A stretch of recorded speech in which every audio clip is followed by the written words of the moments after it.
Hey all, thank you for clicking. This is Atiyah Zanab and you are watching my channel Best Explanation Point और आज मैं explain करने जा रही हूँ रवीन्द्रनाथ टैगोर की एक स्टोरी द होम कमिंग। तो जैसा कि आपको पता है, जो लोग पहले से मेरे चैनल को देखते आ रहे हैं उनको पता है कि मैं डायरेक्टली कोई चैप्टर स्टार्ट नहीं करती हूँ लाइन बाय लाइन एक्सप्लेनेशन। पहले मैं आपको बताऊंगी कि इस कहानी में क्या है, फिर इसकी थीम्स को डिस्कस करूंगी, टाइटल को जस्टिफाई करूंगी कि इसका नाम द होम कमिंग ही क्यों रखा गया है, फिर उसके बाद मैं लाइन बाय लाइन एक्सप्लेनेशन करूंगी। Now without wasting time let's get started for the summary. ये कहानी है 14 साल के एक बच्चे पाठक चक्रवर्ती की। उसकी पूरी लाइफ में वो किस तरीके से स्ट्रगल करता है, यही है पूरी कहानी में। अब वो स्ट्रगल उसे क्यों करना पड़ता है, एक्चुअली उसके फादर नहीं थे, उसके फादर की डेथ हो जाती है। कब डेथ होती है ये हमें कहानी में नहीं दिखाया गया, तो फिलहाल वो एक ऑर्फन है, उसके फादर नहीं है, राइट। उसकी एक माँ है और उसका छोटा भाई है। पाठक चक्रवर्ती बहुत लड़ाका टाइप का है, अपने गाँव में जितने शैतान बच्चे हैं उन सबका वो नेता है। ये इस तरीके से क्यों है, क्योंकि इसके फादर की डेथ हो चुकी है, इसको समझाने वाला, गाइड करने वाला कोई नहीं है। 14 साल के बच्चे की स्टेज ऐसी होती है कि उसके सर पे कोई होना चाहिए उसको गाइड करने वाला। पाठक चक्रवर्ती को कभी कोई ऐसा इंसान मिला ही नहीं जो उसको अफेक्शन दिखाता, जो उसको प्यार से बोलता या समझाता कुछ। इसीलिए पाठक चक्रवर्ती दिन ब दिन बिगड़ता जा रहा था, बहुत बिगड़ैल हो गया था। अक्सर पाठक चक्रवर्ती की लड़ाई उसके छोटे भाई माखन से होती रहती थी, और इस कदर होती रहती थी कि माँ को लगता था कि कहीं किसी दिन पाठक चक्रवर्ती अपने छोटे भाई माखन की कहीं सरी ना फोड़ दे या उसको मार ना डाले। माँ बहुत डरती जा रही थी, क्योंकि पाठक की एज ऐसी थी कि ना उसको मारा जा सकता था बहुत ज्यादा, क्योंकि 14 साल के बच्चे थोड़े बड़े तो हो ही जाते हैं, और ना ही वो इतना छोटा था कि उसको अफेक्शन दिखाया जाता, उससे प्यार से बात की जाती। तो कुल मिला के, क्योंकि फादर नहीं थे, एक 14 साल के बच्चे का जो साथी होता है, जो फ्रेंड होता है, वो ज्यादातर बाप होता है, फादर होते हैं वो समझाने के लिए, लेकिन बेचारे के सर पे कोई नहीं था। ठीक है, तो इस वजह से वो बिगड़ैल हो रहा था, उसके पीछे एक रीजन था। तो एक दिन क्या होता है, बहुत ज्यादा लड़ाई हो रही होती दोनों में, इसमें माखन में और पाठक में। माँ दोनों के केस को सॉल्व करवा रही होती है। ठीक उसी दौरान एंट्री होती है माँ के भाई की, यानी कि पाठक चक्रवर्ती के मामा जी की। मामा जी का नाम है बिशाम्बर। तो बिशाम्बर जो मामा है, ये डिसाइड करते हैं, अपनी बहन से कहते हैं कि मैं देख रहा हूँ कि तुम बहुत परेशान हो इस पाठक चक्रवर्ती को लेकर, क्यों ना तुम इसको मेरे साथ कलकत्ता भेज दो, मैं वहां पे इसको पढ़ाऊंगा लिखाऊंगा, ये कुछ सीखेगा। यहाँ पे तो ये ऐसी समय काट रहा है, कुछ बन नहीं पाएगा, बिगड़ता और जाएगा। तो बस पहुंच जाता है ये पाठक चक्रवर्ती कलकत्ता अपने मामा बिशंबर के साथ। वहां जाकर पाठक चक्रवर्ती बहुत ज्यादा परेशान हो जाता है। क्यों? क्योंकि वहां पे भी उसको जो अफेक्शन भरा माहौल चाहिए था, जो प्यार भरा माहौल वो सोच के गया था, उम्मीद लगा के गया था बहुत खुशी खुशी, वो उसको वहां नहीं मिलता है। क्योंकि पहले से ही बिशाम्बर के 3 लड़के होते हैं। तो बिशाम्बर की जो वाइफ थी, यानी पाठक चक्रवर्ती की मामी, बहुत ज्यादा चिढ़ती थी उसे। उन्हें लगता था कि एक और भार मेरे सर पर आ गया है, पहले से ही मेरे 3 बेटे हैं। बहुत ज्यादा चिढ़ती थी, सीधे मुंह बात तक नहीं करती थी। पाठक चक्रवर्ती चाहता था कि मैं इनके लिए कुछ करूं तो ये मुझसे ठीक से बात करें। 14 साल के बच्चे को हमेशा ये चाहिए होता है कि कोई उसे ढंग से बात करने वाला हो, समझाने वाला हो। लेकिन पाठक चक्रवर्ती की लाइफ बिल्कुल चेंज हो गई थी। जहां वो यहाँ अपने गांव में नेता टाइप का होता था, हर बच्चे उसकी बात मानते थे, बहुत ज्यादा कॉन्फिडेंस उसके अंदर था, लेकिन वहां जाके सब कुछ चेंज हो जाता है। कोई उससे ठीक से बात भी नहीं करता था।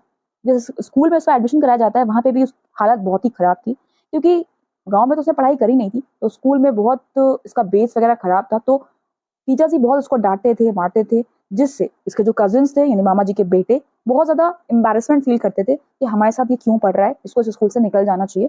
बहुत ज्यादा परेशान हो गया था पाठक चक्रवर्ती वहां पर। एक दिन हिम्मत करके वो अपने मामा जी से पूछता है, मामा जी क्या मैं गाँव जा सकता हूँ, या हम गाँव कब तक जाएंगे? तो मामा जी जवाब देते हैं, वेट करो, जब छुट्टियां आएंगी तब हम चलेंगे। इसी कुछ ही दिन बाद एक दिन पाठक चक्रवर्ती स्कूल से घर लौट रहा था, तो उसको ये महसूस होता है कि उसे बुखार चढ़ रहा है। और उसे ये महसूस होता है कि ये बुखार कोई नॉर्मल नहीं है, उसका पूरा शरीर कांप कपा रहा था, उसे लगता है कि उसे मलेरिया होने वाला है। तो वो सोचता है कि अगर मैं इसी हालत में घर जाऊंगा तो मामी मुझ पे चिल्लाएंगी कि एक और उसके ऊपर भार आ गया, देखना पड़ेगा उनको मुझे। तो ये सोचकर वो अपने घर जाने की तैयारी करने लगता है और घर की तरफ निकल पड़ता है, पैदल जाने लगता है वहां पे। और बहुत तेज बारिश होने लगती है। बारिश में भीगने पर, पहले से उसको बुखार था, बारिश में वो और भीग जाता है, तो उसकी हालत बहुत खराब हो जाती है और वो वहीं कीचड़ में गिर जाता है। यहाँ पे बिशाम्बर परेशान हो जाते हैं कि लड़का गया तो गया कहाँ। पुलिस वाले उसको ढूंढ के लेके आते हैं, किसी तरह घर पहुंचाते हैं। बिशाम्बर उसको घर में जब लाता है तो उसको भी हालत देख के तरस आ जाता है। वहीं पर जो बीवी होती है बिशाम्बर की, जो मामी होती है पाठक चक्रवर्ती की, वो फिर से एक डायलॉग मारती है कि इसको क्यों नहीं तुम भेज देते हो घर, फालतू यहाँ पे ले आए, एक काम बढ़ा दिया तुमने मेरे लिए। तो इस पर पाठक जवाब देता है कि मैं तो घर ही जा रहा था, ये लोग मुझे जबरदस्ती लेके आए। राइट, तो बहुत ज्यादा स्ट्रगल दिखाया गया है कहानी में। बुखार में पड़े पड़े पाठक चक्रवर्ती अपने गांव की बातों को याद करता था, और उसे एकदम से याद आता था कि कैसे उसकी माँ उसकी पिटाई करती थी, और वो बुखार के नशे की हालत में यही कहते थे कि माँ मुझे अब ना मारो।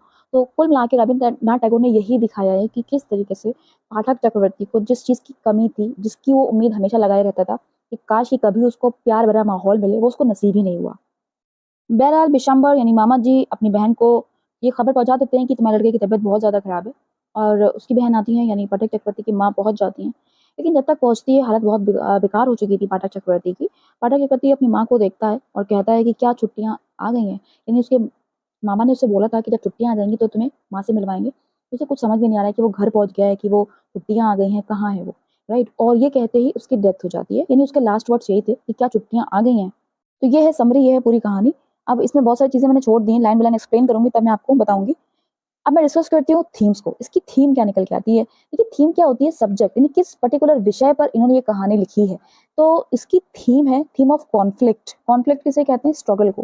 पूरी कहानी में पाठक चक्रवर्ती क्या कर रहा है? स्ट्रगल ही तो कर रहा है। किस चीज़ का स्ट्रगल कर रहा है?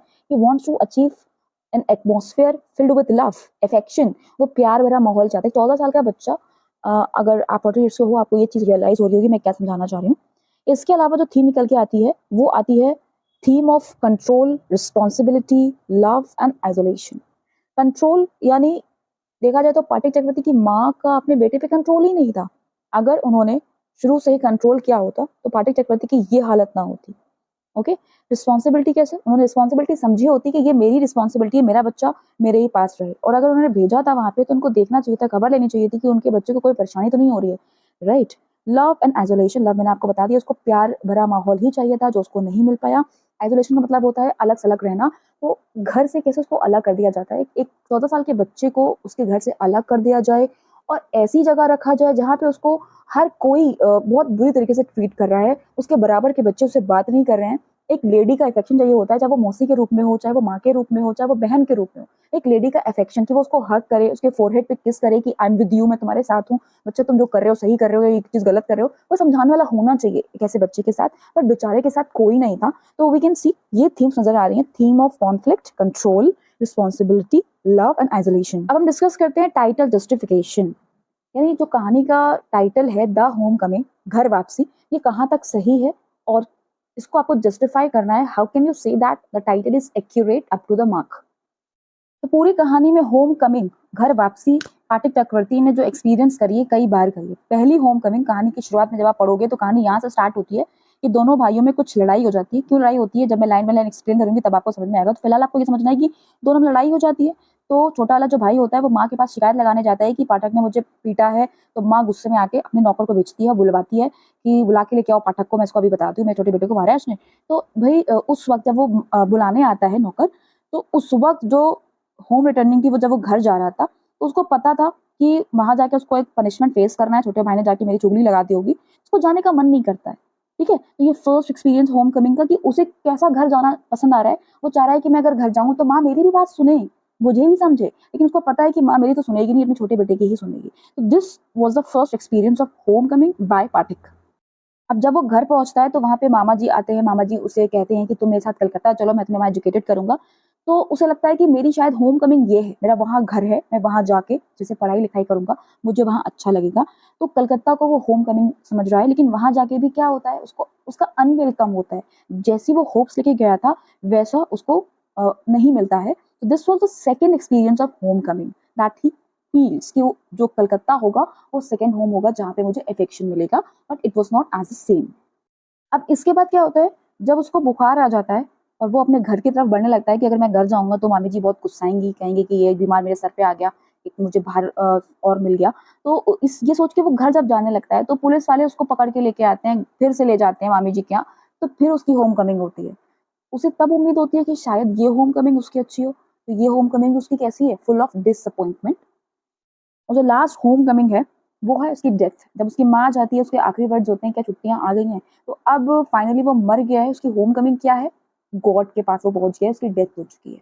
कुल मिला के होम कमिंग सिर्फ ये नहीं है कि वो जो है कलकत्ता चला गया था तो वहां से वो घर आना चाहता था, नहीं। कई जगह, कई फेसेस पे उसने ये चीज एक्सपीरियंस करी है होम कमिंग की। अब हम शुरुआत करते हैं line by line explanation. Pathak Chakravarti was ring leader among the boys of the village. Pathak Chakravarti अपने गांव के लड़कों का सरगना था, नेता था। A new mischief got into his head. एक नई शैतानी उसके दिमाग में सूझी। There was a heavy log lying on the mud flat of the river, waiting to be shaped into a mast for a boat. Screen पे आप देख सकते हो मास्ट किसे कहते हैं। बोट में ऊपर की तरफ जो एक सपोर्टिंग के लिए एक रॉड टाइप की एक स्ट्रक्चर टाइप का होता है उसे कहते हैं मास्ट। तो नदी के किनारे एक हैवी लकड़ी का एक लॉक, लट्ठा जिसको हम हिंदी में कहते हैं, पड़ा हुआ था। जिस जो इसलिए पड़ा था कि उससे मास्ट बनाना था। किसी का पड़ा होगा वहां पे। ही डिसाइडेड, पाठक ने डिसाइड किया that they should all work together to shift the log by main force from its place and roll it away. उसने ये सोचा कि क्यों ना वो और उसके फ्रेंड्स मिलकर इस लॉग को बहा देते हैं पानी में, रोल कर देते हैं, लुढ़का देते हैं। इससे क्या होगा, जो ओनर होगा उस लॉग का, जिसका भी वो लॉक पड़ा हुआ है, वो गुस्सा हो जाएगा और उसको बड़ा सरप्राइज लगेगा कि मेरा यहाँ पे लॉक पड़ा था, वो कहाँ गया। जब वो देखेगा, परेशान होगा, तो ये सब क्या करेंगे, एंजॉय द फन, मजा लेंगे उसका। Everyone seconded the proposal. Seconded यहाँ पर सेकेंड एक वर्ब है, इसका मतलब होता है अग्रीड। हर किसी ने इस प्रपोजल को अग्री किया, उसके सारे जो फ्रेंड्स खड़े थे वहां पे, सबने कहा ठीक है ऐसा करते हैं। And it was carried unanimously. Unanimously मतलब होता है एक मत होकर, ओके, बिना किसी ऑपोजिशन के। तो सब लड़के मान जाते हैं कि हाँ चलो ऐसा किया जाए। But just as the fun was about to begin, जैसे ही ये तफरी शुरू होने वाली थी, माखन जो कि पाठक का छोटा भाई था, सॉन्टर्ड अप। सॉन्टर वर्ड आपके बोंकूस फ्रेंड में भी आया है और आपके जो एक पोम है स्किम्बलशैंक्स उसमें भी आया है। सॉन्टर का मतलब होता है to walk in relaxed manner, बड़ी आराम से चलना, जैसे कोई दिक्कत ही नहीं है, बिना परेशानी के, बहुत आराम से चलना, ठीक है, टहलना। तो जो माखन था छोटा भाई पाठक का, वो बड़े आराम से उठता है अपनी जगह से जहाँ पे भी वो था, सॉन्टेड अप चलने लगता है रिलैक्स मैनर में, और जाके उस लॉग पर बैठ जाता है जिसको ये लोग बहाने वाले थे। The boys were puzzled. Puzzled मतलब सरप्राइज, लड़के ये देख के चौंक जाते हैं, भाई ये क्या हुआ, ये यहाँ क्यों बैठ गया आके। He was pushed rather timidly by one of the boys and told to get up, but he remained quite unconcerned. He was pushed, he refers to माखन। माखन को धक्का दिया गया कि हटो, और लेकिन थोड़ा सा डर के किया गया ऐसा, क्योंकि भाई किसका है भाई, है तो वो पाठक का ही भाई। तो जो ग्रुप था उनमें से एक लड़के ने उसको हटाने की कोशिश करी, थोड़ा डरते हुए कि भाई ज्यादा तो नहीं कर सकते, है तो वो पाठक का ही भाई। लेकिन तब भी ही रिमेन क्वाइट अनकंसर्न, उसको कुछ हुआ ही नहीं, बिल्कुल उसको परवाह ही नहीं कि कोई उसको धकेल रहा है, क्या कर रहा है, वो मजे से उसमें बैठा हुआ था। He appeared like a young philosopher meditating on the futility of games. Markan इस तरीके से इस पे बैठा था उस लॉग पर, अड़ के बिल्कुल ढीठ बना हुआ, ऐसा दिख रहा था मानो कि एक जवान फिलोसोफर हो और वो मेडिटेटिंग कर रहा हो, विचार विमर्श कर रहा हो इस बात पर कि ये जो गेम्स खेले जाते हैं ये सब बेकार हैं। फ्यूटिलिटी मतलब क्या होता है, यूजलेसनेस, यानी कि गेम्स नहीं खेले जाने चाहिए, तुम लोग सब जो तफरी करने वाले हो सब सब गलत बात है, मत करो ये। बैठा हुआ था उस तरीके से। पाठक वॉज फ्यूरियस। पाठक ये देखकर क्या हो जाता है, बहुत गुस्सा हो जाता है। फ्यूरियस मतलब होता है एक्सट्रीमली एंग्री, बहुत गुस्सा हो जाता है। माखन चिल्लाता है, if you don't get down this minute I will trash you. Trash कहते हैं टू बीट वायलेंटली, कहते हैं कि तुम एक मिनट में अगर नहीं उतरे ना, मैं तुम्हें बहुत पीटूंगा। Makhan only move to a more comfortable position. Makhan अपने बड़े भाई पाठक की ये बात सुन के कि तुम अगर नहीं उतरोगे तो मैं बहुत पीटूंगा, ये सुन के वो और कंफर्टेबल पोजीशन ले लेता है, उसे कोई दिक्कत ही नहीं होती कि भाई ने कुछ कहा भी है, और अच्छे से वो बैठ जाता है उस लॉक पर। Now, if Pathak was to keep his regal dignity before the public, it was clear he ought to carry out his threat. Regal कहते हैं ग्रैंड को, और डिग्निटी मतलब रिस्पेक्ट, यानी जो सम्मान पाठक चक्रवर्ती का जो डिग्निटी मेंटेन थी अपने फ्रेंड्स में, अगर उसे वो बनाए रखना चाहता था, he was to keep his regal dignity, it was clear, साफ साफ था कि उसने जो धमकी दी है कि वो पीट डालेगा माखन को, उसे पूरा करना ही पड़ेगा। But his courage failed him at the crisis. लेकिन उसकी हिम्मत नहीं हुई ऐसा करने की। हिम्मत क्यों नहीं हुई, क्योंकि उसको पता था कि ये जाएगा, माँ से मेरी चुगली करेगा या अभी और ज्यादा इश्यू होगा, तो मैं इसको पीटूंगा तो नहीं। His fertile brain, however, rapidly seized upon a new maneuver which would discomfit his brother and afford his followers an added amusement. जैसे कि उसकी हिम्मत नहीं पड़ती ऐसा करने की, उसको पीटे, लेकिन उसका जो खुराफा दिमाग था, फर्टाइल का वैसे मतलब आपको पता होगा यहाँ पे क्या मतलब निकल रहा है, उसका जो दुष्ट दिमाग था, हालांकि उसके अंदर एक नया मैनूवर कहते हैं ऑपरेशन को, एक नई खुराफात उसके दिमाग में आती है, एक नया ऑपरेशन करने की वो सोचता है, विच वुड डिस्कॉम्फिट। डिस्कॉम्फिट कहते हैं कि टू मेक फील अनईजी, जिससे उसके भाई को केवल अनईजी फील होगा।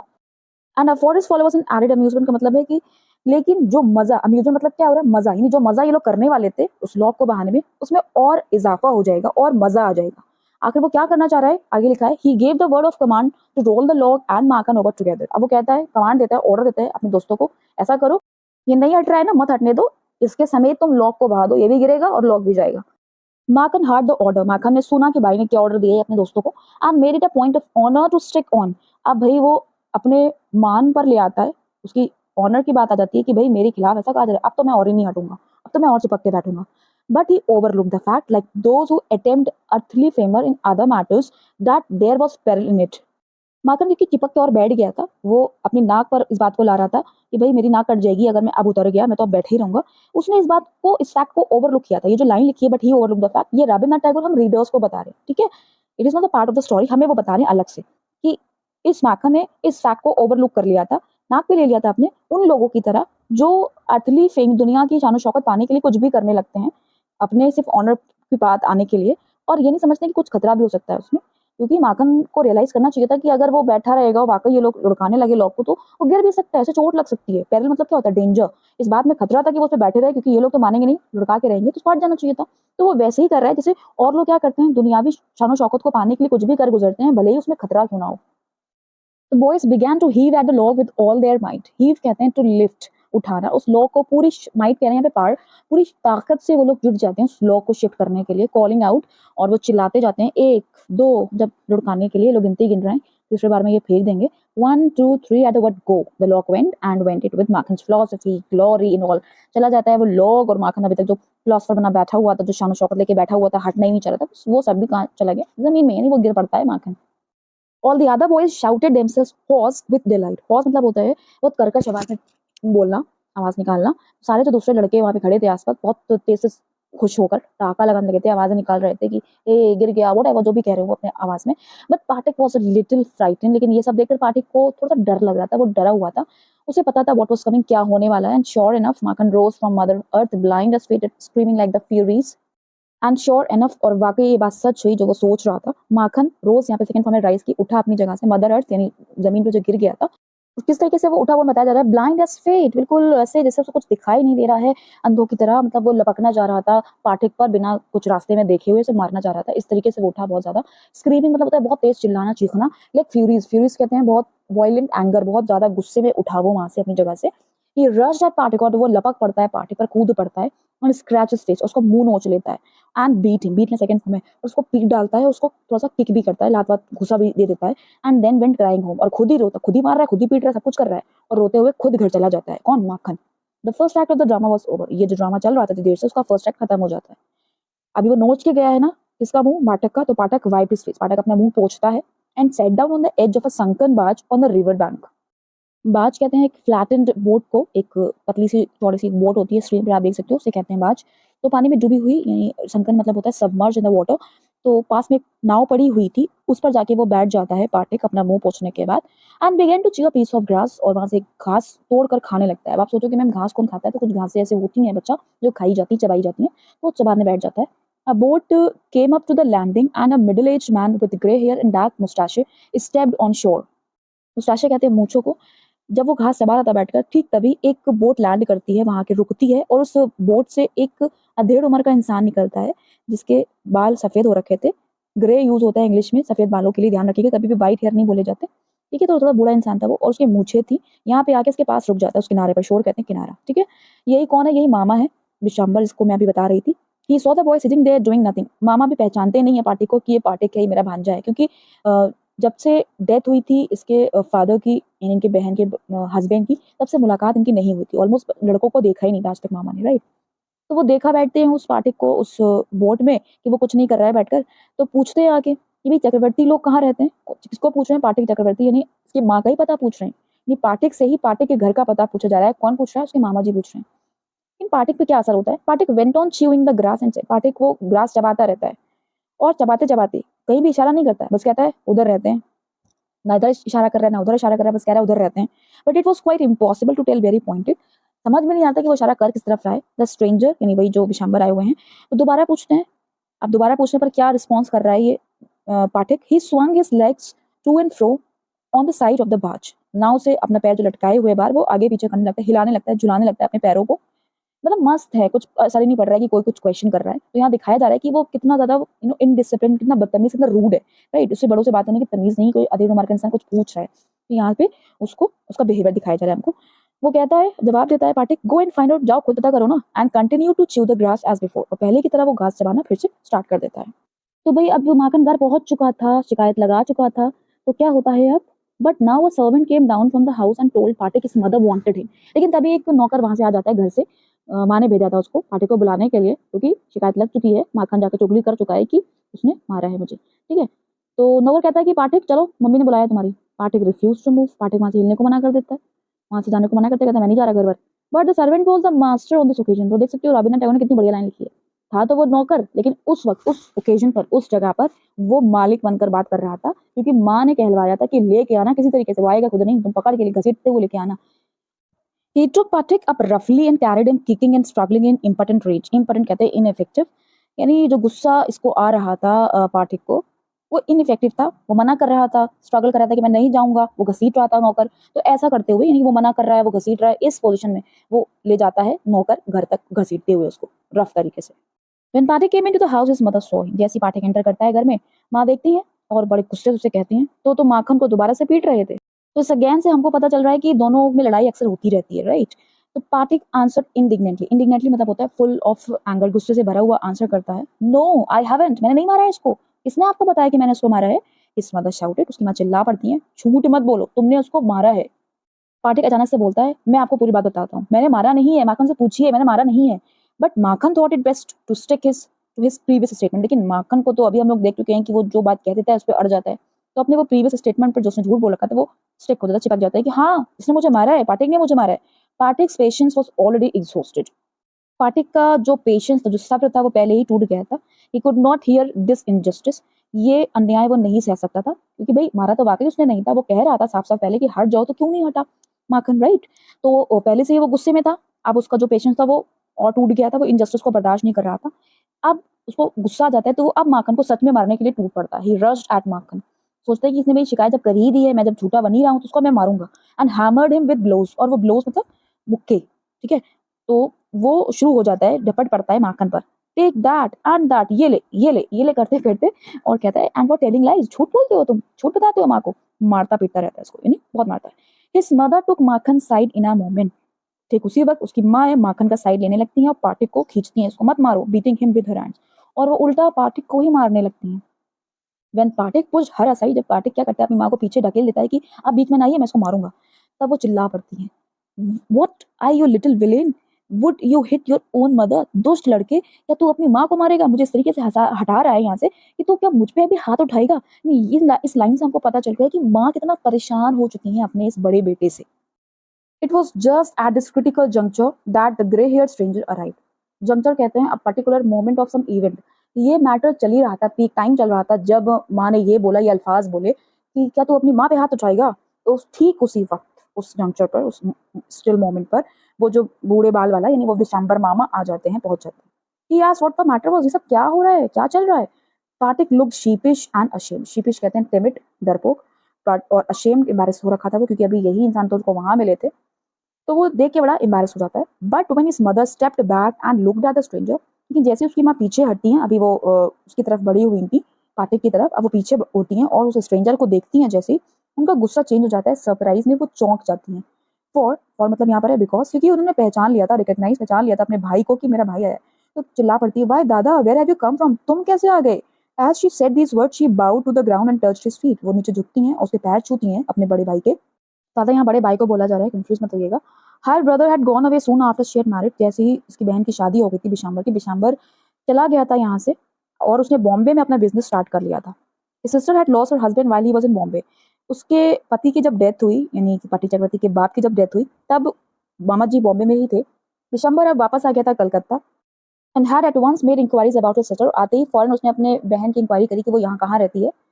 He had then hastened to see her as soon as he found out where she was. Hasten कहते हैं be quick to do something, और इसने इस चीज़ में यानी विशांबर ने इस चीज़ में जल्दी करी अपने बहन से मिलने की, जैसे उसको पता लगा कि वो कहाँ रहती है। तो इस लाइन से हमें दिखाया जा रहा है कि यानी विशांबर ने जो फैसला लिया था आगे चल के, जब वो फैसला लेगा पाठी को ले जाने का, वो एक अच्छा इंसान है, यानी वो अच्छा सोच रहा है पाठी के लिए कि वो मैं इसको यहाँ ले जाऊँ, उसको अपनी बहन की फिक्र भी है, फौरन वो आया है मिलने के लिए, उसकी खैरो खबर के लिए आया है और अपने बहन का एक तरीके से वो बोझ कम करना चाह रहा है कि बेचारी वो पढ़ा नहीं पा रही अपने यहाँ बेटे को, तो उसको मैं ले चलता हूँ। उसकी कोई गलती नहीं है देखा जाए तो। The next few days were full of rejoicing. The brother asked after the education of the two boys. अगले जो कुछ दिन थे वो खुशी भरे थे, घर में माहौल अच्छा रहा, अभी तक तो लड़ाई चल रही थी। तो भाई ने पूछा यानी अपनी बहन से कि दोनों बच्चों की एजुकेशन कैसे चल रही है, तो बताया उसकी बहन ने that Patrick was a perpetual nuisance. Perpetual कहते हैं not changing, और न्यूसेंस कहते हैं कॉजिंग इनकन्वीनियंस, कॉजिंग अनोयंस, यानी ये हमेशा मुझे दुखी देता रहता है, हमेशा कभी बदलेगा नहीं, बहुत बुराई करने लगती है पाठक की। He was lazy, disobedient, wild, जंगली है, मानता नहीं है कहना, बहुत ही सुस्त है। बट माखन, माखन तो मेरा ऐसा हीरा बच्चा है, एकदम सोने की तरह अच्छा है, और क्वाइट इतना खामोश रहता है लैम्प की तरह, और उसको रीडिंग का बहुत शौक है। Vishambar kindly offered to take Pathik off his sister's hands and educate him with his own children in Calcutta. Vishambar ठीक उसी वक्त ऑफर कर देता है, प्रपोजल रखता है उसकी माँ से कि पाठी को मैं क्यों ना अपने साथ कलकत्ता ले जाऊँ, मेरे बच्चे वहीं पढ़ रहे हैं कलकत्ता में, तो वहीं पे एजुकेट करूँ उसको। द विडोड मदर, जो विधवा माँ थी, उसके सर पे साया नहीं था हस्बैंड का, रेडिली एग्रीड, बेचारी क्या करती, तुरंत मान जाती है। जब उसके अंकल ने पाठक से पूछा if he would like to go to Calcutta with him, क्या उसे पसंद है, वो जाना चाहेगा उसके साथ Calcutta, his joy knew no bounds, उसकी खुशी का तो ठिकाना ही नहीं था। उसने कहा ओ yes uncle in a way that made it quite clear that he meant it. यानी जिस तरीके से उसने यस अंकल कहा था, साफ लग रहा था कि वाकई उसको जाने के पीछे बहुत सारी होप्स हैं, उम्मीदें हैं वहां जाने की। यानी ऐसा बिल्कुल भी नहीं लग रहा था कि वो जबरदस्ती जा रहा हो, ही मेंट इट, यानी कि जो उसने बोला वो मन से बोला था। अब वहां जाके उसके साथ क्या क्या होता है, कैसे वो बुखार में पड़ जाता है और कैसे लास्ट में उसकी डेथ हो जाती है, ये सब हम पढ़ेंगे पार्ट 2 में। आपको मेरा एक्सप्लेनेशन कैसा लगा कमेंट बॉक्स में लिख के मुझे जरूर बताइए और अपने फ्रेंड से शेयर जरूर करिए। If you are new to my channel subscribe it for such more videos. Thank you for watching. Cover करने जा रहे हैं now, let's begin. It was an immense relief to the mother to get rid of Pathak. Immense मतलब होता है great और huge, यानी काफी ज्यादा रिलीफ मतलब सुकून मिल रहा था माँ को पाठक से छुटकारा पाने पर। गेट रिड मतलब क्या होता है, छुटकारा पाना। यानी पाठक जब जा रहा था कलकत्ता तो उसकी माँ बड़ी खुश थी। आपको मैं बता चुकी क्यों खुश थी, क्योंकि उसे डर लगता था कि कहीं वो छोटे बेटे को मार ना डाले या कुछ उसका सर ना फोड़ दे। आगे दिया भी गया है। She had a prejudice against the boy. Prejudice क्या होता है, नफरत, हीन भावना। वो अपने इस लड़के की तरफ से थोड़ा सा अच्छा नहीं फील करती थी, बॉन्डिंग नहीं अच्छी थी उसकी। And no love was lost between the two brothers. No love lost एक इडियम होता है जिसका मतलब होता है हेट ईच अदर, नफरत करना। इन दोनों भाइयों के बीच बिल्कुल प्यार तो था ही नहीं, ठीक है। She was in daily fear, वो उसको डेली ये डर लगता था, माँ को ये डेली डर सताता था कि वो आइदर ड्राउन माखन की, कहीं ड्राउन मतलब होता है डुबोना, कहीं वो माखन को किसी दिन नदी में ना डुबो दे, या फिर लड़ाई में फाइट में कहीं उसका सर ना तोड़ डाले, और रानी मिन टू सम डेंजर और अदर, और कहीं उसको किसी खतरे में ना डाल दे। यानी वो अपने छोटे बेटे को लेकर बहुत परेशान रहती थी कि मेरा बड़ा बेटा छोटे बेटे से इतना लड़ाई करता है, कहीं कुछ गड़बड़ ना हो जाए, मैं अपने छोटे बेटे को खो ना दूं उसके चक्कर पे। इतना ज्यादा उसको गुस्सा आता है। तो ये इस वजह से वो क्या थी, बड़ी खुश थी कि चलो ठीक है छुटकारा मिलेगा मुझे मेरे बेटे से। एट द सेम टाइम लेकिन उसी वक्त उसको कुछ और भी एहसास हो रहा था। शी वॉज समवॉट मतलब होता है थोड़ा बहुत या कुछ, राइट। थोड़ी सी वो डिस्ट्रेस्ड भी थी। डिस्ट्रेस कहते हैं दुखी होने को। थोड़ी सी दुखी भी थी, मतलब खुश तो वो थी कि वो चलो छुटकारा मिल रहा है, लेकिन थोड़ा बहुत वो दुखी भी थी। क्या चीज की वजह से, वो क्या चीज देख के दुखी थी, to see Pathak extreme eagerness to get away. Eagerness मतलब क्या होता है, एक्साइटमेंट। वो पाठक का एक्साइटमेंट देखकर बड़ी दुखी से हो रही थी कि इसको देखो मेरा बिल्कुल एहसास नहीं है, ये मुझे छोड़कर जाने के लिए कितना एक्साइटेड हो रहा है, अपनी माँ को छोड़कर जाने के लिए कितना एक्साइटेड हो रहा है। थोड़ा सा वो दुखी थी ये देखकर। Pathak as soon as all was settle, यानी जब सब तय हो गया कि यस इसको जाना है, माँ भी तैयार हो गई, ठीक है, kept asking his uncle every minute. वो मिनट मिनट पे अपने अंकल से पूछता रहा कि when they were to start, यानी कब उनको निकलना है कलकत्ता के लिए। अच्छा इसलिए भी और वो जाना चाह रहा होगा, 14 ईयर्स का बच्चा है और घूमने की सबको पड़ते है इस एज में, तो वो ये चाहता कि मुझे यहाँ से निकलूंगा मैं, तो देखूंगा बाहर कैसा लगता है क्या है, गाँव से निकलना चाह रहा था। तो वो बहुत ज्यादा एक्साइटेड था। He was on pins and needles all day long with excitement. On pins and needles again एक इडियम है जिसका मतलब होता है रेस्टलेस, बेचैन होना। वो बहुत बेचैन रहा पूरे दिन, और बेचैनी उसको एक्साइटमेंट के साथ थी। मतलब बेचैन इज नॉट एक्साइटमेंट ऑलवेज। बेचैन कभी कभी हम ये भी सोचते हैं कि कैसा रहेगा वहां पे, सस्पेंस रहता है ना हमारे अंदर। तो पूरे दिन वो सस्पेंस में रहा कि भाई कि क्या होगा मेरे साथ, कैसा लगेगा मुझको, लेकिन साथ साथ एक्साइटमेंट भी था उसके अंदर। पूरे दिन उसके साथ ऐसे ही रहा और रात भर वो जागता ही रहा। ही बिक्वेटेड टू माखन, बिक्वेटेड कहते हैं अपनी इच्छा से अपनी चीजें किसी को हैंड ओवर करना, छोड़ के जाना किसी को। तो यहाँ से वो जा रहा था तो वो अपनी चीजें अपने छोटे भाई को हैंड ओवर करता है। क्या क्या देता है उसको, फिशिंग रॉड दे देता है, एक बड़ी सी उसके पास पतंग थी वो देता है, मार्बल सुकंचे उसके पास थे वो दे देता है। इंडीड सचमुच at this time of departure, departure मतलब यहाँ से जब वो जाने वाला था, तो सचमुच इस वक्त हिज जेनरसिटी, जेनरसिटी मतलब काइंडनेस। अब मतलब वैसे तो वो बहुत कट्टर रहता था अपने छोटे भाई के साथ, लेकिन अभी उसकी जो काइंडनेस थी माखन के लिए वो अनबाउंडेड थी। मतलब इतनी ज्यादा थी कि उसने सारी चीजें उठा के अपने छोटे भाई को दे दी। इतनी ज्यादा इस वक्त वो काइंडनेस अपने छोटे भाई को दिखा रहा था, एक्सप्रेस कर रहा था। तो अब वो कलकत्ता पहुंच जाता है। When they reach कलकत्ता, जब वो कलकत्ता पहुंचते हैं तो पाठक मेड द acquaintance, acquaintance कहते हैं जान पहचान बनाना या परिचय कराना। तो अपने आंटी से वो अपनी लाइफ में पहली बार उसने मुलाकात करी थी। She was by no means pleased. By no means मतलब किसी भी तरीके से वो खुश नहीं लग रही थी। प्लीज्ड का मतलब होता है हैप्पी। खुश नहीं लग रही थी, सेटिस्फाइड नहीं लग रही थी with this unnecessary addition to her family, क्योंकि उन्हें ये लग रहा था कि परिवार में ये बिल्कुल बेकार का एक बोझ बढ़ गया है। She found her own 3 boys quite enough to manage. 3 लड़के थे इनके, मैंने पीछे 2 बोल दिए थे, तो 3 लड़के इनके पहले से थे, quite enough to manage without taking anyone else. उनके खुद के 3 बेटे उनके लिए काफी ज्यादा मैनेज करना बहुत मुश्किल हो रहा था उन लड़कों के लिए। कैसे वो पढ़ाई कराते थे, उनको कैसे स्कूल भेजते थे, तो खर्चा होता था 3 लड़कों में। And to bring a village lad of 14 into their midst was terribly upsetting. Lad कहते हैं लड़के को, और ये गांव का 14 साल का जो लड़का आप पहुंचा था इस बीच मतलब इस दौरान, टेरिबली मतलब बहुत बुरी तरीके से ये निराश करने वाली चीज थी। किसके लिए, उनकी आंटी के लिए। इनको यही लग रहा था कि भाई पहले से 3 लड़के मेरे हैं, इतना खर्चा होता है, और ये गंवार आ गया है 14 साल का, विलेजर यहाँ बोला जा रहा है उसको, गंवार लड़का है जो 14 साल का आ गया है, ये भी मेरे सरदर्द बनेगा। आंटी को ऐसा लग रहा था Bishambar should really have thought twice before committing such an indiscretion. Indiscretion कहते हैं केयरलेसनेस को या लापरवाही से लिया गया जो डिसीजन होता है, बिना सोचे समझे लिया गया जो डिसीजन होता है। तो वो यही उनका जो सोच थी वो यही दिखाना चाह रहे हैं हमें राइटर यहाँ पर रविन्द्रनाथ टैगोर कि बिशंबर को सोचना चाहिए था 2 बार ये फैसला लेने से पहले, यानी उसको ये सोचना चाहिए था कि उसके 3 लड़के पहले से हैं, वो कैसे मैनेज करेगा चौथा लड़का यहाँ पर। ठीक है, तो ये उनके आंटी का विचार हमारे सामने रविन्द्रनाथ टैगोर रख रहे हैं। In this world of human affairs, इस समाज में जहाँ पे अलग अलग ह्यूमन अफेयर्स यानी इंसान के अलग अलग मामले होते हैं, परेशानियां होती हैं, there is no worse nuisance. Nuisance कहते हैं सोर्स ऑफ इरिटेशन या सोर्स ऑफ अनोयंस, कोई ऐसी चीज है, कोई ऐसा इंसान जिससे हमें चिढ़ महसूस हो, राइट। तो रविन्द्रनाथ टैगोर इंसानी समाज के फिक्र को हमें बता रहे हैं कि इंसानों के समाज में ऐसा माना जाता है कि 14 साल का जो लड़का है, इससे बड़ा जो सोर्स ऑफ इरिटेशन और कुछ नहीं हो सकता। ठीक है, 14 ईयर का लड़का, वो भी किसी और का बेटा आप अपने घर में रखे, उसको पालें, तो वो एक न्यूसेंस ही लगता है हर एक को। He is neither ornamental nor useful. अभी जो पैराग्राफ लिखा है रविन्द्रनाथ टैगोर ने, बहुत ज्यादा फेमस पैराग्राफ है। ये पैराग्राफ डिस्क्राइब करता है एक 14 साल के लड़के को। यहाँ पे रविन्द्रनाथ टैगोर समाज की फिक्र बता रहे हैं कि लोगों के लिए 14 साल का लड़का, he is neither ornamental, ornamental कहते हैं अट्रैक्टिव, वैसे तो होता है डेकोरेटिव, अब लड़का डेकोरेटिव थोड़ा ना होगा, अट्रैक्टिव। तो ये बताएंगे 14 ईयर्स की जो एज होती है उसमें जो लड़का होता है वो बहुत ज्यादा अट्रैक्टिव नहीं दिखता है और ना ही किसी काम का होता है। काम का मतलब है यहाँ पे कोई सिर्फ उसकी पढ़ाई की एज चलती रहती है, कमाऊ नहीं होता है वो। It is impossible to show affection on him on a little boy. 14 साल के लड़के को हम एक छोटे बच्चे की तरह अफेक्शन या प्रेम दिखा नहीं सकते हैं, उसको बुचकार नहीं सकते हैं, उसके साथ हम अफेक्शनेट ज्यादा नहीं हो सकते हैं। And is always getting in the way. Get in the way is again idiom. इसका मतलब होता है to make something difficult to happen, किसी चीज को बहुत मुश्किल तरीके से होने देना। एंड जो 14 साल का लड़का होता है वो कोई भी काम ठीक से नहीं कर पाता है, बहुत मुश्किल से कर पाता है। If he talks with a childish Lisp, he is called a baby. अगर वो बहुत तुतला के या बहुत बच्चे की तरह बोलता है तो हम उसे कहते हैं कि बेबी की तरह बात कर रहे हो। And if he answers in a grown up way, he is called impertinent. Impertinent का मतलब होता है रूड। और जब वो ग्रोन अप यानी बड़ों की तरह बात करना चाहता है तो उसे कहा जाता है कि तुम रूड बन रहे हो। ये हर 14 ईयर्स के बच्चे के साथ होता है। In fact any talk at all from him is resented.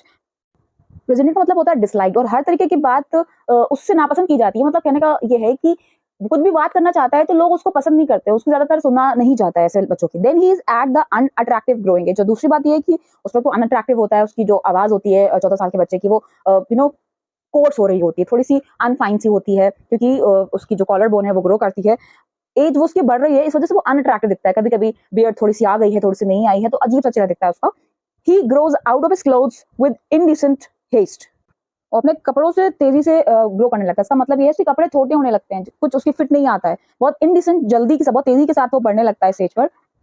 उसकी आवाज थोड़ी सी घटिया सी हो जाती है, होर्स मतलब बहुत कर्कश टाइप की हो जाती है। एंड ब्रेक्स एंड क्वेवर्स, और बहुत जल्दी उसकी आवाज में भारीपन आने लगता है। क्वेवर्स कहते हैं कपकपाना, कपकपा भी जाती है उसकी आवाज। His face grows suddenly angular and unsightly. Angular का मतलब है कि अजीब सा शेप हो जाता है उसके चेहरे का, क्योंकि उस वक्त वो फुल पीक पे होती है उसकी ग्रोथ, तो चेहरा भी बड़ा अजीब सा दिखता है। ओके, ये सब डिस्क्राइब किया जा रहा है 14 ईयर के बॉय को। It is easy to excuse the shortcomings of early childhood, but it is hard to tolerate even unavoidable lapses in a boy of 14. बचपन की कमियों को नजरअंदाज किया जा सकता है, एक्सक्यूज कह सकते हैं। जैसे बच्चा जब छोटा होता है, जैसे कोई चीज टूट जाती है, कोई चीज गिर जाती है, ठीक है, या वो किसी को मार देता है अनजाने में, तो बच्चा है, एक्सक्यूज कर दिया जाता है। लेकिन 14 साल के बच्चों की जो गलतियां होती हैं, जैसे कभी उन्होंने तेज आवाज में बात कर ली, या कभी उन्होंने जबान चला ली, या कभी उन्होंने कोई अपना काम नहीं किया, रिस्पॉन्सिबिलिटी नहीं निभाई, तो जो है उनको माफ नहीं किया जा सकता, उनके लैप्सेस को अवॉइड नहीं करता। ये समाज है हमारा, ठीक है। तो ये समझाया जा रहा है कि it is hard to tolerate, यानी 14 साल के बच्चों की जो कमियां हैं, अगर समझा जाए वाकई कि 14 साल के बच्चा बढ़ने की उस एज पे होता है, तो उससे गलतियां हो सकती है, आगे जाके वो मैच्योर हो जाएगा, लेकिन उसको बर्दाश्त करना माँ बाप के लिए, बड़ों के लिए बहुत मुश्किल हो जाता है। The lad himself becomes painfully self-conscious. Lad मतलब वही 14 year boy। जो 14 year boy होता है वो खुद सेल्फ कॉन्शियस होने लगता है, यानी बहुत ज्यादा अपने बारे में सोचने लगता है, बहुत ज्यादा फील करने लगता है, लोगों की बातों को दिल से लगाने लगता है। कोई अगर कुछ से कुछ कमेंट कर दे रहा है तो उसको मानने लगता है कि ये मेरा बुरा सोच रहे हैं, या कोई उसको अफेक्शन दिखा देता है तो उसको लगता है कि इससे ज्यादा चाहने वाला तो दुनिया में कोई है ही नहीं। तो इस तरीके से उसके दिमाग में ख्यालात आने लगते हैं, ये बहुत सेल्फ कॉन्शियस हो जाता है। When he talks with elderly people, जब वो बड़े बुजुर्गों से बात करता है वही लड़का, he is either unduly forward, unduly कहते हैं excessively, जरूरत से ज्यादा, या तो वो जरूरत से ज्यादा आगे बढ़ जाता है, बहुत ज्यादा बड़े बुजुर्गों वाली बात करता है जितना उसको नहीं करना चाहिए लोगों की नजर में, और else so unduly shy, और कभी कभी ऐसा भी होता है कि वो इतना ज्यादा shy हो जाता है, जरूरत से ज्यादा shy हो जाता है, that he appears ashamed of his very existence, कि उसको लगता है कि मैं यहाँ weak, मेरा existence ही नहीं है, मैं कुछ बात ही नहीं कर पा रहा हूँ, यानी मैं कुछ बोल ही नहीं पा रहा हूँ। तो दोनों तरीके की फीलिंग आती है उस बच्चे में। तो कभी कभी 14 इयर्स के जो बॉय होते हैं वो ज्यादा जरूरत से ज्यादा बहुत अब फॉरवर्ड हो जाते हैं बड़े बुजुर्गों से बात करने पर, क्यों आगे बोलते हैं, ज्यादा बोलते हैं जरूरत से ज्यादा, या कभी कभी इतना शाय हो जाते हैं कि कुछ भी नहीं बोलते हैं, राइट, एक्सेसिवली शाय हो जाते हैं। येट फिर भी इतना सब डिस्क्राइब करने के बाद रवींद्रनाथ टैगोर तो शेयर कर रहे हैं, it is at this very age, ये वही एज होती है जब उस लड़के के दिल में ये क्रेविंग होती है कि उसे रिकॉग्निशन मिले, उसे पहचान मिले, लोग उससे पहचाने, लोग उसे लव यानी उस पर प्यार दिखाएं, उसे प्यार से बात करें, and he becomes the devoted slave of anyone who shows him consideration। और यही वजह है कि वो 14 साल का बच्चा हर किसी का गुलाम तक बनने को तैयार हो जाता है अगर वो इंसान उसको कंसिडरेशन दे, अगर वो इंसान उसको इंपॉर्टेंस दे, उसे अफेक्शन दिखाए, तो वो उसके बहुत ज्यादा डिवोटेड होने लगता है। Okay, but none dare openly love him, लेकिन कोई भी उसको खोल के प्यार नहीं करता। क्यों नहीं करता? क्योंकि that would be regarded as undue indulgence. Undue कहते हैं एक्सेसिव, ज्यादा, जरूरत से ज्यादा, और इंडल्जेंस कहते हैं लाड़। क्योंकि लोगों को लगता है कि अगर इसे प्यार दिखाया गया ओपनली, इसको केयर दिखाई गई, तो ये बहुत ज्यादा लाड़ हो जाएगा and therefore bad for the boy, इससे लड़का बिगड़ भी सकता है। तो इस वजह से जो पेरेंट्स हैं या कभी रिलेटिव्स हैं, खुल के कभी इसको प्यार नहीं दिखा पाते। सो what with scolding and chiding, he becomes very much like a stray dog that has lost his master। इसलिए होता क्या है कि जब उसको बहुत ज्यादा डांटा जाता है, बहुत ज्यादा डांट दिखाई जाती है, चाइडिंग मतलब ये होता है डांटना, गुस्सा दिखाना, तो बहुत ज्यादा गुस्सा अगर उस पर दिखाया जाता है, प्यार नहीं दिखाया जाता है अगर कुछ लड़कों के साथ, तो वो कैसे हो जाते हैं? ही बिकम्स वेरी मच लाइक अ स्ट्रे डॉग। वो बिल्कुल ऐसे हो जाते हैं जैसे गली के कुत्ते हों, जिनका जो मास्टर है वो खो गया है। यानी गली के कुत्तों को भी अगर मास्टर मिल जाए तो वो भी क्या हो जाएंगे, वो दूसरों पे भौंकना बंद कर देंगे, वो वैसे ही हो जाएंगे जैसे कि ट्रेन्ड डॉग्स होते हैं। यानी कुल मिला के कहना ये चाह रहे रवींद्रनाथ टैगोर कि एक ऐसा बच्चा जिसको अफेक्शन नहीं मिलता है, सिर्फ हमेशा डांट मिलती है, फटकार मिलती है, हमेशा कभी अप्रिसिएशन नहीं मिलता किसी काम को लेकर, तो वो ऐसा हो जाता है जैसे उसका कोई मास्टर ना हो, उसका कोई गाइड ना हो। यानी ये सब चीजें जो होती हैं वो इस वजह से होती हैं क्योंकि उसके सर पे कोई गाइड नहीं है, उससे कोई प्यार दिखाने वाला नहीं, उससे कोई ढंग से बात करने वाला नहीं है, समझाने वाला नहीं है। ठीक है, तो इस तरह के डिस्क्रिप्शन से हमें पाठक के बारे में बताया जा रहा है कि पाठक क्यों उतना बिगड़ैल था, क्योंकि उसे कभी अफेक्शन नहीं मिला, कभी बाप तो उसका था नहीं, तो इस वजह से वो बहुत ज्यादा बिगड़ैल बनता जा रहा था। अच्छा, एक चीज मैं आपको यहाँ बताना चाहूंगी कि रवींद्रनाथ टैगोर की जो माँ थी ना, वो बचपन में ही डेथ हो गई थी। उन्होंने अपनी माँ को नहीं देखा है। इन्होंने एक पोम लिखी है, I can not remember my mother. मैं अपनी माँ को याद नहीं कर सकती, उनकी यादें मेरे दिमाग में नहीं है क्योंकि मैं बहुत छोटा था। बहुत अजीब सी पोम है, मतलब इमोशन से भरी हुई, जब आप पढ़ोगे तो सबको रोना आएगा आपको। तो रवींद्रनाथ टैगोर को इसलिए इतना ज्यादा एक्सपीरियंस है क्योंकि वो बेचारे खुद, उनकी माँ नहीं थी, कोई सर पे गाइड नहीं था उनके। ठीक है, तो फिलहाल आगे बढ़ते हैं। फॉर बॉय ऑफ 14 साल के बच्चे के लिए उसका जो अपना घर होता है वही उसके लिए जन्नत का काम करता है, वही जन्नत होती है उसकी। किसी अजनबी के घर में रहना, अजनबी लोगों के साथ रहना उसके लिए टॉर्चर से कम नहीं होता। जबकि अपने घर में उसको क्या मिलता है? काइंड लुक्स, यानी कि घर की जो औरतें होती हैं या चाची हैं या कोई भी हैं, जॉइंट फैमिली में रोल कहते हैं, तो वो उनको प्यार से देखें। तो काइंड नजरों से जब औरतें देखती हैं बच्चे को, उसकी माँ हो चाहे उसकी मौसी हो, कोई भी हो, एंड नेवर टू बी स्लाइटेड, स्लाइटेड कहते हैं इंसल्टेड, और कभी उनके उसकी इंसल्ट नहीं करती, ये क्या कर दिया, ये कैसे कर दिया, कैसे बोल रहे हो, कैसे बात कर रहे हो। अगर ये सब नहीं मिलता है बच्चे को, तो वही घर, ऐसा घर जहाँ पे ये सब नहीं होता, उसको स्लाइट नहीं किया जाता, उसको काइंड लुक्स दिए जाते हैं, वैसे ही घर उसको जन्नत लगता है। ठीक है, तो यहाँ पे पाठक के साथ बिल्कुल भी ऐसा नहीं होने वाला था, यानी उसको काइंड लुक्स नहीं मिलने वाले थे, इंसल्ट किया जाना था हमेशा। तो ये हमको रवींद्रनाथ टैगोर पहले से ही एक इंट्रोडक्शन दे रहे हैं कि ऐसा अगर होता है किसी लड़के के साथ तो वो घर उसको जन्नत नहीं नर्क लगता है। यही पाठक के साथ आगे होने वाला था। इट वॉज एंग्विश, एंग्विश कहते हैं एक्सट्रीम पेन, मेंटल पेन, यानी बहुत ज्यादा पीड़ा वाली बात थी, बहुत ज्यादा दुख की बात थी पाठक के लिए कि वो अपने आंटी के घर में एक अनवेलकम गेस्ट था। यानी उसको रहना तो वहीं था अब कलकत्ता में, लेकिन किसी ने उसको दिल से स्वागत नहीं किया था। डेस्पाइज्ड कहते हैं hated by this elderly women, वही मामी की बात हो रही है। मामी उसको बहुत ज्यादा नफरत से देखती थी, एंड स्लाइटेड का मतलब इंसल्टेड, बहुत उसकी इंसल्ट की जाती थी ऑन एवरी ओकेजन, यानी हर बात में उसकी इंसल्ट की जाती थी। If she ever asked him to do anything for her, अगर पाठक से वो कुछ कहती थी अपने लिए कुछ करने को, मान लो कभी कभी कि पाठक ही कर दो मेरा काम, उसकी मामी जब कभी भी बोलती थी, he would be so overjoyed, बेचारा इतना खुश हो जाता था कि मैं मामी का काम करूंगा तो शायद मामी मेरे से खुश हो जाए। ओके, तो इतना ओवरजॉयड हो जाता था कि उसको वो ओवरडू, उस काम को वो ओवरडू करने लगता था, यानी कि दिखने लगता था कि ये पगला रहा है, मतलब पागल तरीके से काम कर रहा है। तो आंटी क्या करती थी इस पर, she would tell him not to be so stupid. Aunty उसको झड़क देती थी कि इतना पागलपन ना दिखाओ और अपनी पढ़ाई पे ध्यान दो। तो यानी बेचारे को अप्रिसिएशन नहीं मिल पाता था अपनी आंटी से। द क्रैम्ड एटमॉस्फेयर, क्रैम्ड कहते हैं कन्फाइंड, यानी कैद जैसा एटमॉस्फेयर उसको यहाँ लग रहा था, उसको सिर्फ सब लोग नेग्लेक्ट कर रहे थे। उसको इतना ज्यादा ऑप्रेस्ड हो गया, वो इतना ज्यादा वो दुखी हो गया इस एटमॉस्फेयर से पाठक कि उसका सांस लेना भी यहाँ बड़ा मुश्किल हो रहा था। He wanted to go out in the open country and fill his lungs। Open country का मतलब यहाँ पर खुली जगह में वो जाना चाह रहा था, खुल के सांस लेना चाह रहा था, क्योंकि इस घर में उसको सिर्फ कैद फील हो रही थी। और जिस घर में वो रह रहा था, जो अंकल का घर था उसके सराउंडेड बाय, वो सारे चारों ओर घर ही बने हुए थे, दीवारें थी, तो वो हर रात यही सपना देखा करता था कि कब वो घर जाएगा। लॉन्ग का मतलब यहाँ पर विश, और वो बस वापस घर जाना चाहता था, वहां खुल के सांस लेना चाहता था।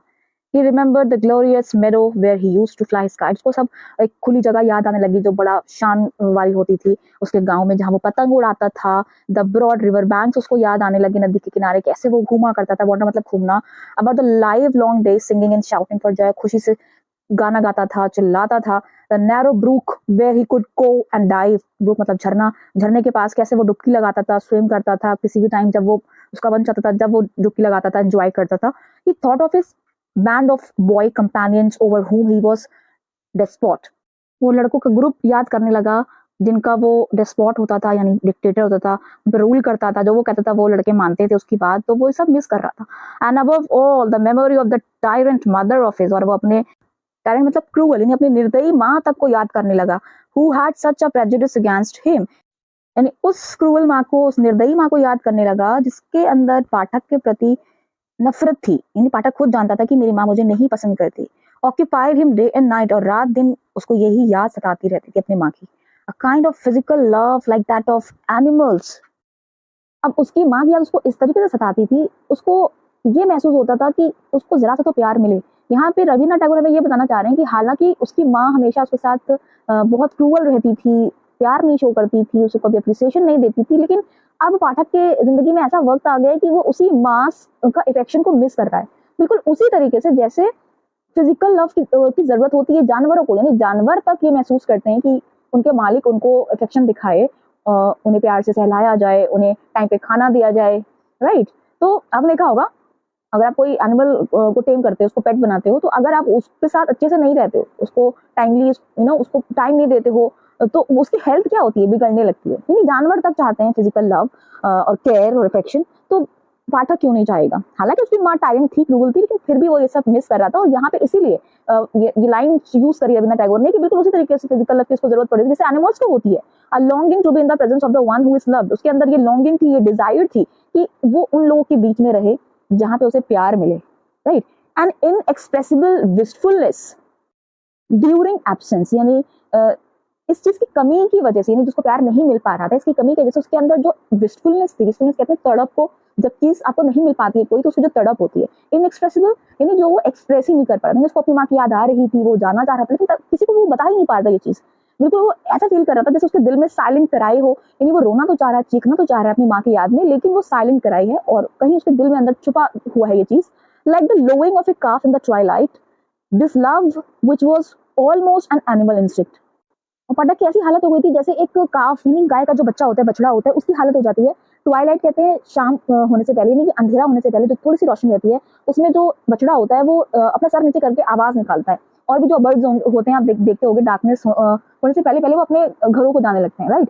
ऐसी यहाँ पर पाठक को भी अपने घर जाने की जरूरत फील हो रही है, तो इसीलिए उसको बछड़े से मैच किया जा रहा है, ठीक है। दिस लव, उसका ये जो लव था, यानी जो नीड ऑफ लव थी, physical love, which was almost an animal instinct, जो कि एक एनिमल बिहेवियर था, यानी कि जानवर तक को जरूरत महसूस होती है प्यार की, तो ये तो फिर पाठक था, इंसान था। एजिटेटेड, एजिटेट का मतलब होता है परेशान कर दिया, उसके इस नीड ने उसको परेशान कर दिया, किसको, उस शाय, नर्वस, लीन, अनकूथ एंड अगली बॉय, अनकूथ कहते हैं अनकल्चर्ड, इस गवार से लड़के को, यानी पाठक को बहुत ज्यादा परेशान कर दिया था इस फीलिंग ने कि वो घर जाना चाहता है, उसे अपनी माँ की याद आ रही है, उसे अफेक्शन चाहिए। But it preyed upon his mind continue, preyed का मतलब वैसे तो होता है शिकार करना, लेकिन यहाँ पे मतलब निकल हावी होने, ये चीज उसके दिमाग में हावी होती चली गई और कोई इसको समझ ही नहीं पाया, ठीक है। There was no more backward boy in the whole school than Pathak. इस पूरे स्कूल जहाँ पे इसको एडमिशन कराया गया था, पाठक उस पूरे स्कूल में उससे ज्यादा कोई बैकवर्ड, कोई पिछड़ा लड़का नहीं होगा, यानी अनकल्चर्ड था, उसको मैनर्स नहीं थे, उसने कभी पढ़ाई नहीं करी थी, तो कमजोर था पढ़ाई में, वो मैनर्स भी नहीं थे उसको। He gaped and remained silent when the teacher asked him a question. Gape का मतलब होता है मुंह खुला रखना, यानी अगर कोई आपसे कोई ऐसा क्वेश्चन पूछ ले, आपको नहीं आता है, तो आपको मुंह खुला रह जाता है कभी कभी, तो ज्यादातर उसका मुंह खुला रहता था जब कोई टीचर से कोई क्वेश्चन पूछता था, वो एकदम साइलेंट रहता था।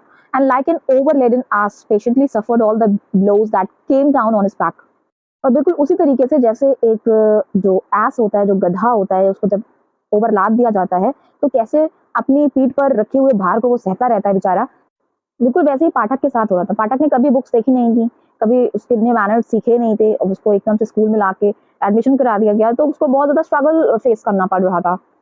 When other boys were out at play, जब दूसरे लड़के बाहर घर के खेला करते थे, वो अपने खिड़की के जरिए देखता था और वहां पे विस्टफुली खड़े होकर देखता था। विस्टफुली मतलब वही चीज जो मैंने पीछे बताई थी, जो चीज उसको नहीं मिल सकती, यानी तड़प थी उसके अंदर, तड़प के साथ वो देखता था कि मुझको खेलने को नहीं मिल रहा है। And gazed on at the roofs of the distant houses, और दूर जो घर होते थे उनकी छतों को वो घूरा करता था।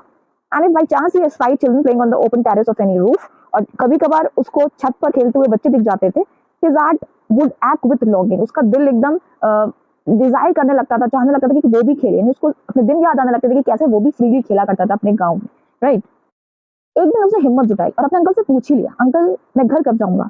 उसके अंकल ने आंसर किया, जब तक तुम्हारी छुट्टियां नहीं आ जाती। तो उसको जवाब मिल जाता है कि छुट्टियां आने पर वो घर जा सकता है, लेकिन छुट्टियां जो थी वो नवंबर तक आने नहीं वाली थी और लंबा समय था जिसको वेट करना था। बहरहाल एक दिन क्या होता है, पाठक अपनी एक लेसन बुक खो देता है, एक बुक उससे खो जाती है। वैसे बुक की हेल्प से भी कौन सा वो पढ़ाई कर लेता था, तब भी उसको लेसन तैयार करने में बहुत डिफिकल्टी फील होती थी। तो अब तो उसके पास बुक नहीं थी, तो इम्पॉसिबल हो गया था लेसन तैयार करना, जिसकी वजह से दिन ब दिन टीचर जो है वो केन, केन का मतलब होता है छड़ी से मारना, बहुत बेरहमी से उसको छड़ी से मारने लगे थे। उसकी कंडीशन बहुत खराब होती जा रही थी। एब्जेक्टली का मतलब होता है इन अ बैड वे, बहुत बुरी तरीके से उसकी हालत खराब हो गई थी कि यहाँ तक उसके जो कजन्स यानी मामा के बेटे जो साथ में पढ़ते थे, उनको भी शर्मिंदगी होने लगी कि यार ये मेरे साथ क्यों आता है, हम लोग इसके कजन्स क्यों हैं। दे बिगैन टू जियर, जियर कहते हैं मजाक उड़ाने को, रूडली बिहेव करने को। बहुत ज्यादा रूड बिहेव करने लगे वो लोग, कजन्स उसे इंसल्ट करने लगे, यानी स्कूल में जो दूसरे लड़के थे, दूसरे लड़कों से ज्यादा उसके अपने कजन्स उसका मजाक उड़ाने लगे। एक दिन वो आंटी के पास हिम्मत करके गया और उसने बताया कि उससे बुक हो गई है। His auntie pursed her lips in contempt. Pursed कहते हैं होठ को चबाने को, कंटेम्प्ट कहते हैं नफरत, यानी नफरत से जब हम होठ चबा के किसी को डांटने की कोशिश करते हैं, तो वही उसकी आंटी ने किया।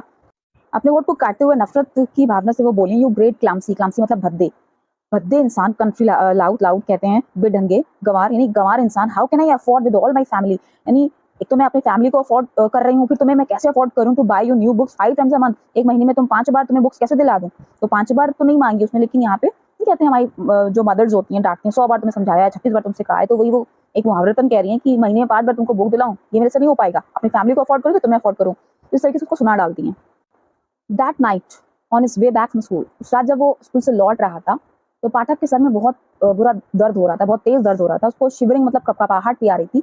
He felt he was going to have an attack of malarial fever. उसे ऐसा महसूस हुआ कि कहीं उसको मलेरिया तो नहीं हो गया है, मलेरिया वाला बुखार तो नहीं चढ़ रहा है। उसका जो एक डर था वो ये था कि अगर मैं घर गया, यानी आंटी के घर गया और बताया कि मुझे मलेरिया फीवर फील हो रहा है, महसूस हो रहा है, तो उन्हें मैं बहुत ज़्यादा परेशानी लगूंगा, यानी न्यूसेंस उनके लिए बन जाऊंगा, इरिटेट हो जाएंगी वो चीज़ सुनकर। वैसे ही वो मुझे नहीं पसंद करती हैं, जब मैं बताऊंगा कि मुझे बुखार लग रहा है तो वो और मुझसे चिढ़ जाएंगी। तो वो डर सा गया। The next morning Pathak was nowhere to be seen, यानी वो घर गया ही नहीं। अगली सुबह पाठक कहीं दिखाई नहीं दिया, घर ही नहीं गया, वो उस डर से कि आंटी को गुस्सा आएगा अगर मैं बताऊंगा कि मुझे बुखार है। All searches in the neighbourhood prove futile, बहुत ढूंढैया मच गई नेबरहुड मतलब आस पड़ोस में। फ्यूटाइल का मतलब होता है बेकार, जितना उसको ढूंढना था लोगों ने ढूंढा, लेकिन सब बेकार गया। The rain had been pouring in torrents all night, पूरी रात बारिश होती रही। And those who went out in search of the boy got drenched through to the skin, और जो लोग उसको ढूंढने निकले थे रात भर वो खुद भीग गए। At last Bishambar asked help from the police, ढूंढने के बाद जब हाथ नहीं आया पाठक, तो बिशंबर ने मदद ली पुलिस से, वहां जाके रिपोर्ट करवाई कि बच्चा अभी तक लौटा नहीं है घर। At the end of the day a police van stopped at the door before the house, और उस दिन खत्म होते होते वो पुलिस वैन घर के सामने रुकती है। इट वाज स्टिल रेनिंग, अभी भी बारिश हो रही थी, सड़कें पूरी भरी हुई थी पानी से। 2 कांस्टेबल्स ब्रॉट आउट पाठक, 2 पुलिस वाले पाठक को अपने आर्म्स में लेके आए, उठा के लेके आए और बिशंबर के सामने उसको लिटाया। He was wet through from head to foot, सिर से लेकर पांव तक पाठक भीगा हुआ था, मडी ऑल ओवर, पूरा मिट्टी में सना हुआ था। उसका जो चेहरा था, उसकी जो आंखें थी लाल हो रखी थी फीवर से, उसको बहुत तेज फीवर था। And his limbs all trembling, उसके हाथ पैर कपकपा रहे थे। Bishambar carried him in his arms, अपने आर्म्स में वो लेके आया, यानी उसको गोद में उठा के लेके आया Bishambar. And took him into the inner apartment, अंदर के रूम में उसको उसने लिटाया।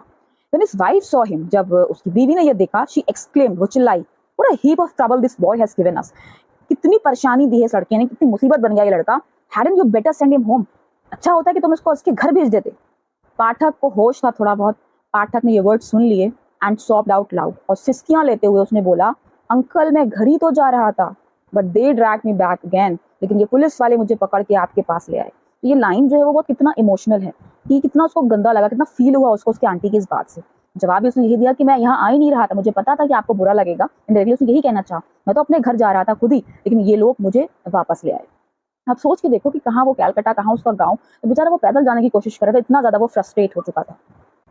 The fever was very high, उसका बुखार और बढ़ता जा रहा था, और सारी रात द बॉय वॉज डेलिरियस कहते हैं, डिस्टर्ब स्टेट ऑफ माइंड, पूरी रात वो डिस्टर्ब रहा, होश में नहीं था, बेसुध पड़ा हुआ था। Bishambar brought in a doctor, एक डॉक्टर को लेके आता है बिशंबर। पाठक अपनी आंखें खोलता है, फ्लश्ड विद फीवर, जो कि फीवर में डूबी हुई उसकी आंखें हो रही थी इस वक्त, और वो सीलिंग की तरफ देखता है, छत की तरफ देखता है। एंड सेट वैकेंटली, और ये अल्फाज वो कहता है कि अंकल क्या छुट्टियां आ गई हैं, मैं गो होम, क्या मैं घर जा सकता हूँ। तो याद है ना आपको, जब उसने अपने अंकल से पूछा था कि मैं घर कब जा सकता हूँ, बड़ी हिम्मत करके उसने ये वर्ड्स बोले थे, बहुत दिन के बाद, बहुत ज्यादा फ्रस्ट्रेट होने के बाद उसने ये वर्ड्स बोले थे कि मैं घर कब जाऊंगा। तो उसके अंकल ने आंसर किया था कि जब तुम्हारी छुट्टियां आ जाएंगी। तो छुट्टियों का इतना बेसब्री से इंतजार कर रहा था, उसको दिमाग में कुछ बस गया था कि मेरी छुट्टियां आ जाए, बस जल्दी से मेरी छुट्टियां आ जाए। तो वही उसके दिमाग में भी है। जैसे ही उसको थोड़ा सा होश आता है डॉक्टर के आने पर, जब उसको हिलाया जाता है, तो अंकल से यही पूछता है, अंकल क्या छुट्टियां आ गई हैं, मैं घर जा सकता हूँ। विशंबर को रोना आ जाता है अपने भांजे की इस बात पर। वो अपनी आंखों से आंसू पोंछते हैं और पाठक को अपने बाहों में लेते हैं। झुका हुआ था वो, उस वक्त बेसुध हालत में था। And burning hands in his own, उसके जो जलते हुए हाथ थे फीवर से, वो अपने हाथ में रखते हैं और पूरी रात उसके किनारे बैठे रहते हैं, उसके साथ बैठे रहते हैं, उसके बगल में बैठे रहते हैं, उसको तसल्ली देने के लिए। The boy began again to mutter, फिर वो फुसफुसाने लगता है, फिर वो वही वर्ड कहता है, mother don't beat me like that, mother I am telling the truth. आपको याद है ना, कहानी ऐसे शुरुआत हुई थी कि माँ उसकी पिटाई लगाती है क्योंकि उसके छोटे भाई ने शिकायत कर दी थी इस पाठक की कि इसने मुझे मारा है, धकेला है नॉल। तो उसकी माँ ने उसको मारा था। तो उसको वही सब याद आ रहा है। वो अपने होश में तो है नहीं, अंकल साथ में बैठे हुए हैं, तो बड़बड़ा रहा है, कह रहा है माँ मुझे मत मारो, मैं आपको सच बता रहा हूँ, किसने पहले शुरुआत करी थी, याद होगा आपको वो सीन। तो वही सीन उसके आंखों के सामने आ रहा है। The next day Pathak became conscious for short time. अगले दिन पाठक को थोड़ा सा होश आता है, थोड़े टाइम के लिए वो होश में आता है। अभी तक वो बेहोशी की हालत में बड़बड़ा रहा था। तो अगले दिन जब थोड़ा सा होश आता है, ही turned his eyes about the room, और अपनी आंखें खुलता है, चारों तरफ देखता है रूम में, as if expecting someone to come. इस तरीके से वो पूरे कमरे में देख रहा था, उसकी आंखें तलाश रही थी किसी का वो वेट कर रहा था। At last, with an air of disappointment, his head sank back on the pillow. He turned his face to the wall with a deep sigh. और वापस से वो डिसअपॉइंट हो जाता है, फिर से तकिए पे सर रख लेता है। अभी वो पूरी निगाह उठा के पूरे कमरे में देख रहा था, किसी को ढूंढ रहा था। फिर से वो तकिए की तरफ लेट जाता है और अपना जो फेस था वो एक वॉल की तरफ करके एक गहरी सांस लेता है। विशंबर समझ गया था कि ये क्या सोच रहा है, उसके विचारों को समझ गया था विशंबर की अपनी माँ को याद कर रहा है। And bending down his head, और अपना सर झुकाते हुए वो धीरे से पाठक से कहता है, विशंबर कहता है, पाठक मैंने तुम्हारी माँ को लेटर भेज दिया है, उनको बता दिया है कि तुम्हारी तबीयत खराब है। मतलब वो कहना चाह रहा है कि तुम्हारी माँ आ जाएंगी बेटा, तुम परेशान ना हो। द डे वेंट बाय, वो दिन निकल जाता है। The doctor said in a troubled voice that the boys condition was very critical. Doctor जवाब दे देते हैं कि भाई इसकी जो कंडीशन है बहुत ज्यादा खराब है, क्रिटिकल हो चुकी है। पाठक बिगैन टू क्राई आउट। अब उसको याद आता है कैसे वो जब रिवर के पास खेला करता था तो सेलर्स जो होते थे उनकी आवाज़ों को सुनता था, तो उसकी आवाज़ें भी उसके कानों में गूंज रही है। यानी हर किसी को वो याद कर रहा है, अपना बचपन याद कर रहा है, अपने बीते हुए दिन याद कर रहा है। तो उसे क्या याद आ रहा है इस वक्त कि जो रिवर स्ट्रीमर के जो सेलर होते थे वो प्लम लाइन को ढूंढने के लिए, प्लम लाइन कहते हैं जहां तक गहराई होती है ना पानी में, तो पानी में गहराई के लिए वो लोग गिनते थे कि 3 फैथम, फैथम से एक यूनिट होती है कि 1.8 मीटर के करीब, तो 3 फैथम्स गहरा है या 4 फैथम्स गहरा है पानी। तो वो ये सब आवाजें उसके गूंज रही थी कानों में। यानी कुल मिला के वो याद कर रहा था कि कितना एंजॉय करता था वो सेलर्स की इन आवाजों को, right. Now he was himself flaming an unfathomable sea. इन आवाजों को याद करने के बाद उसे अब महसूस होता है कि वो खुद एक समुद्र में अब गहराई को नाप रहा है। यानी कुल मिला के उसकी तबीयत और खराब होती जा रही है। Later in the day Pathak's mother burst into the room like a whirlwind. एक तूफान की तरीके से उसकी माँ अगले दिन आती है, कमरे में एंटर होती है। तूफान की तरह क्यों बोला गया है भाई, किसी माँ को ये बताया जाए कि उसके लड़के की हालत बहुत ज्यादा क्रिटिकल है, खराब है, तो वो किस तरीके से बेसुध होकर ही तो कमरे में घुसेंगी जहाँ पे उनका बेटा होगा। तो बस वही बताना चाह रहे हैं रविन्द्रनाथ टैगोर की बहुत बेचैनी के साथ उसकी माँ उसके कमरे में एंटर होती है and began to toss from side to side and moan and cry in a loud voice.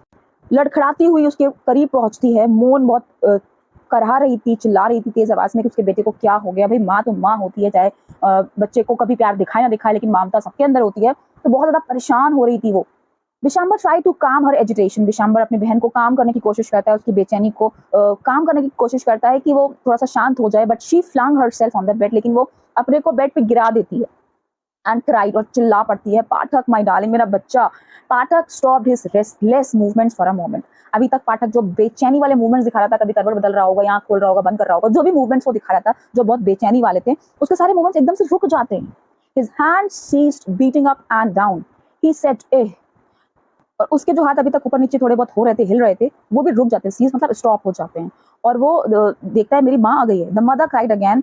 Mother दोबारा से चिल्लाती है, पाठक मेरा बच्चा। Pathak very slowly turn his head. बहुत धीरे से अपना सर को वो घुमाता है, विदाउट सीइंग एनीबडी, बिना किसी को देखे हुए, और कहता है mother the holidays have come. Mother छुट्टियां आ गई हैं। यानी अब उसको रियलाइज होता है कि वो अपनी माँ को देख पा रहा है। यानी कब से उसको इस घड़ी का इंतजार था कि वो अपनी माँ से मिले बेचारे को। तो उसको एहसास होता है कि छुट्टियां आ गई। मेरे मामा ने कहा था कि छुट्टियों में मैं माँ से मिलूंगा, तो वो छुट्टियां, उसके हॉलीडेज वर्ड उसके दिमाग में ऐसा भर गया है कि हॉलीडेज ही उसकी माँ से मुलाकात कराएंगे। इतनी सारी जो परेशानियां उसकी जिंदगी में है, हॉलीडेज जब आ जाएगी तो वो परेशानियां खत्म हो जाएंगी। इसलिए हॉलीडेज लाइन में बार बार आ रही है, ध्यान रखिएगा। क्यों? क्योंकि उसने अपने माइंड में इस हॉलीडेज वर्ड को बसा लिया था कि छुट्टियां जब आएंगी, जब मेरी सारी परेशानियां दूर हो जाएंगी, मैं अपनी माँ से मिल लूंगा। यहाँ जो मुझे डिस्गस्टिंग फीलिंग आ रही है, जो लोग मुझे इंसल्ट कर रहे हैं, मुझे कोई ध्यान नहीं दे रहा है, ये सब खत्म हो जाएगा। ठीक है। तो लास्ट जो कहानी का यहाँ पे स्टेटमेंट है उसका वो यही है कि मदर छुट्टियां आ गई हैं। यानी इसके बारे में नहीं बताया गया कि क्या हुआ, लेकिन कई सारे मैंने कंक्लूजन देखे हैं, यहाँ पे उसकी डेथ हो जाती है। यानी जब वो सर घुमा रहा है तो यहाँ पे ये वर्ड्स उसके लास्ट वर्ड्स होते हैं और वो मर जाता है। How did you find the explanation? Let me know in the comment box and please share it to your friends, and if you are new to my channel, subscribe it. Thank you for watching.